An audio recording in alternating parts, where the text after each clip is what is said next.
আসসালামু আলাইকুম, সবাই কেমন আছেন? আশা করি অনেক অনেক ভালো আছেন। আমি আপনাদের দোয়ায় ভালো আছি মোটামুটি। তো আমি আজকে পুরি বানাইছিলাম, আলু পুরি। তো আমি সেই রেসিপিটা আমি আপনাদের সাথে শেয়ার করতেছি।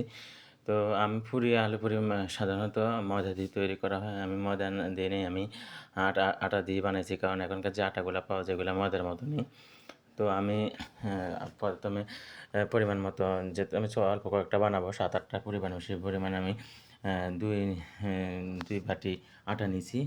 নেওয়ার পরে দিয়ে আমি এর সাথে আমি লবণ আর তেল দিয়ে দিছি। দেওয়ার পরে দিয়ে আমি একদম ভালো মতো তেলের সাথে মিশিয়ে ফেলছি। মিশিয়ে ফেলার পর দিয়ে নর্মাল ঠান্ডা পানি দিছি। দেওয়ার পরে দিয়ে আমি একটা ডো তৈরি করছি।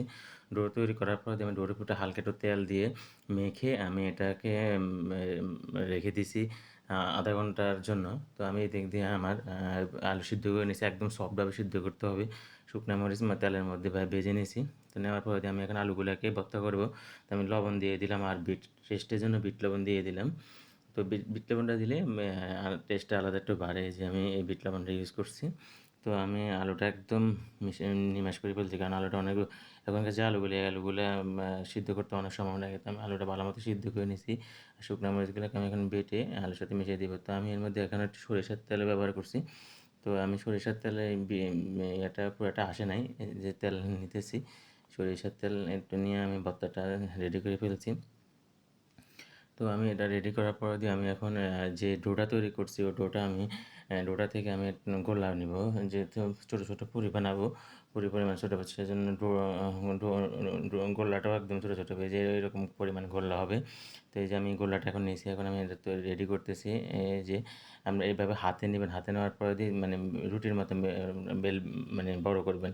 আমরা রুটি যেরকম রুটি বেলি এরকম হালকা একটু বড় করার পরে দিই খাদ্য খাদ্য না করে এভাবে করবেন। খাদ্য খাদ্য করলে কি এক সাইডে আলুগুলা চলে যায় বা ইয়াগুলা চলে যায়, এভাবে দিয়ে চারিপাশ দিয়ে আয়না এভাবে আমি যেভাবে মুখ ইয়ে করতেছি এভাবে মুখ চিপে দিবেন।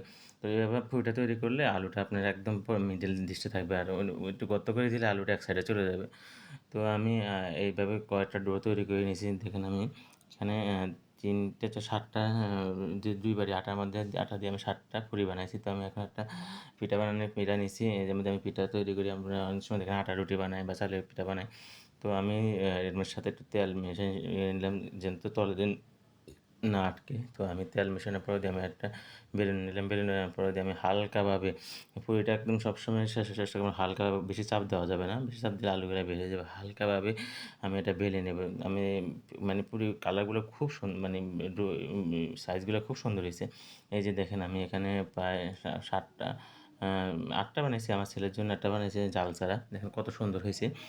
তো আমি এখন এগুলো তেলের মধ্যে ভাজবো। মানে ফুলছো বা খাইতে যে কী মজা হয়েছে, মানে সেরা হয়েছে আলু পুরি।